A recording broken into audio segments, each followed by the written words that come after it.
हमारे पास basically with a specific force in a controlled and reproducible manner and measuring the size of dent. तो कहते हैं कि हार्नेस को किस तरह आप मेजर कर सकते हैं।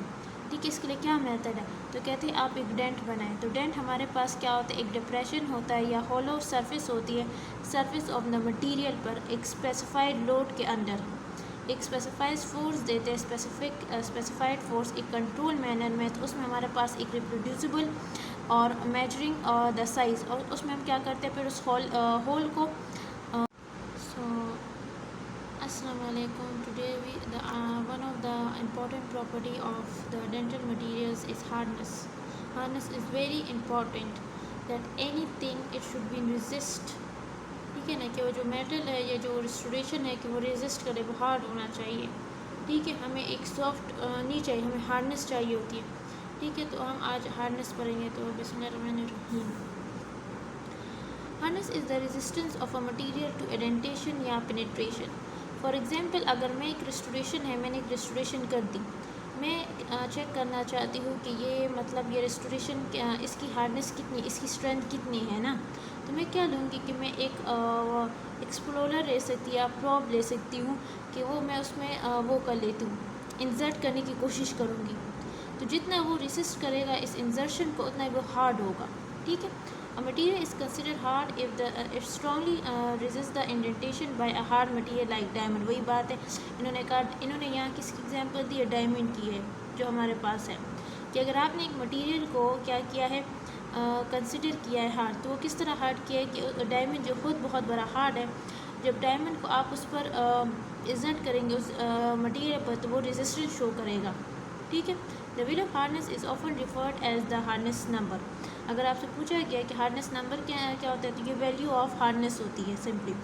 अ low value of hardness number indicates a soft material. मतलब जिन मटीरियल्स का जो हार्डनेस नंबर होता है वो लो होगा तो वो सॉफ्ट होते हैं। हमने जिस तरह गोल्ड होता है, गोल्ड का जो हार्डनेस नंबर होता है ना, वो बहुत कम होता है। जो प्योर गोल्ड होता है वो बहुत डक्टाइल और सॉफ्ट होता है, तो उसका जो हार्डनेस का हमारा नंबर होता है वो बहुत कम होता है। समहाउ 24 इस तरह होता है उसका। Most are based on the ability of the surface of material to resist penetration by a diamond or steel ball under a specified load। वही बात है कि कितना एक सरफेस, एक जो मटीरियल का सरफेस है वो रेजिस्ट करता है डायमंड की पेनिट्रेशन को या स्टील बॉल एक specific under the specific load. Most of the methods for measuring the hardness consist of making a dent in the surface of a, उस होल को फिर हम क्या करते हैं, मेजर करते हैं। जितना वो उसका साइज़ होगा उतना जितना उसका साइज़ होगा तो उससे हमें पता चलेगा कि ये मटीरियल कितना हार्ड है। The test most frequently use in determine the hardness of dental material are known by the names. ये बहुत इंपॉर्टेंट बात है। कहते हैं कि वो टेस्ट जो हम करते हैं बेसिकली हार्डनेस के लिए, ये बहुत इंपॉर्टेंट है। सबसे पहले बारकॉल ये बहुत इंपॉर्टेंट है, आपसे वाइवा में पूछा जा सकता है। एक तो हार्डनेस की डेफिनेशन हो जाएगी, resist the strength of material to any indentation या पेनिट्रेशन। और सेकंड आपसे पूछा जाएगा कि कौन से टेस्ट है जो हम हार्डनेस के करते हैं। तो बारकॉल हो गया, ब्रिनेल हो गया, रॉकवेल हो गया, शोर हो गया, विकर्स हो गया एंड नॉब हो गया। ये बहुत इंपॉर्टेंट है। बारकॉल, ब्रिनेल, रॉकवेल, शोर, Vickers and knob. An indentation produced on the surface of material from the applied force of a sharp point or abrasive particle results from the interaction of numerous properties। तो मैं कहते हैं जब हम एक applied force लगाते हैं एक शार्प चीज़ के थ्रू, या उससे हमें बहुत सी प्रॉपर्टीज़ पता चलती है। उसकी हार्डनेस पता चलती है, उसकी डक्टिलिटी हमें पता चलती है, सॉफ्टनेस, बहुत सी मतलब from the interaction of numerous properties पता चल जाती है। Among the properties that are related to hardness of dental materials are compressive. अच्छा, आपको क्या पता चलेगा कंप्रेसिव है या नहीं, मतलब आप क्या कर सकते हैं, डिक्रीज इन साइज़ हो सकता है या नहीं। प्रोपोर्शनल लिमिट, ये जितना हाई वो प्रोपोर्शनल लिमिट होगा उतनी कम उसमें परमानेंट डिफॉर्मेशन कम हो जाएगी। डक्टिलिटी, जितना डक्टाइल होगा उतना ही हम उसको वायर्स में वो कर सकते हैं, चेंज कर सकते हैं, बेंड इनटू द वायर्स कर सकते हैं। तो जब आप इंटरेक्ट करते हैं हार्डनेस और उस टेस्ट के थ्रू, मतलब कोई शार्प पॉइंट आप करते हैं, तो आप क्या पता चलता है, आपको कंप्रेसिव स्ट्रेंथ पता चलती है। proportional limit and ductility. Vickers hardness test employs a square based pyramid. ये जो विकर्स हार्डनेस टेस्ट होता है इसमें हमारे पास एक स्क्वायर बेस्ड पिरामिड होता है, ठीक है। The impression of square and Vickers hardness is usually abbreviated, ये इनके अब्रीवेशन है विकर हार्डनेस नंबर की, ठीक है, ये अलग अलग हम पढ़ते हैं। Vickers test is employed in a standard testing of dental casting gold alloys. ये बेसिकली अगर हम देखते हैं तो हम ये वहाँ करते हैं। हमारे पास जो गोल्ड अलॉयज़ का जो होता है ना वो 25 विकर्स हार्डनेस नंबर होता है, ठीक है, 25 to 24।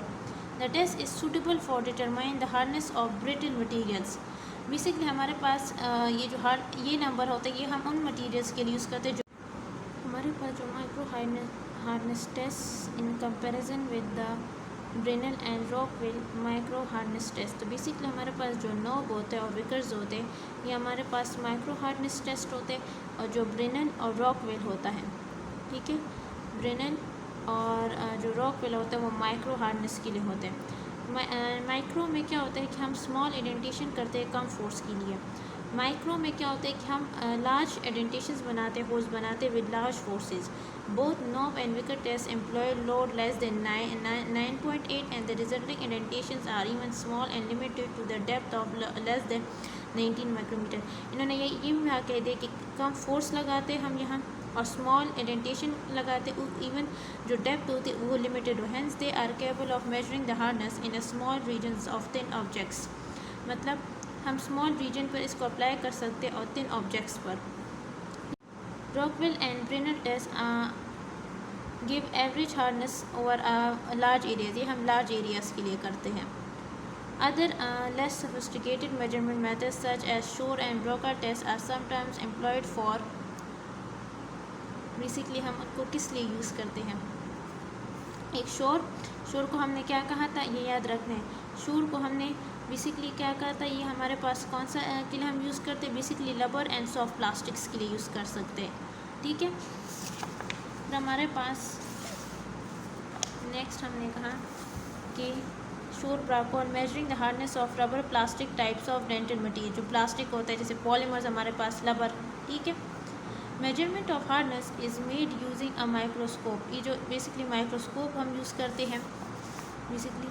As indentations are too small to see with a naked eye, we can measure the hardness by making the indent using a knob indenter on enamel और dentine से भी हम even हम उनकी भी हार्डनेस को मालूम कर सकते हैं by using of knob indenter. The measure the indent size and perform the brushing experiment measures the indent size again and calculate the difference between two surfaces. The different types of indenters are shown.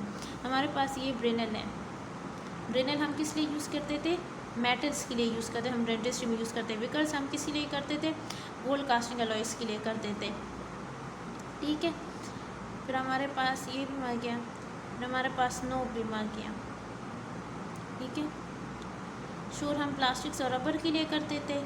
फिर हम जो knob क्या करते थे? Knob हम किस लिए use करते थे? नोब हम बेसिकली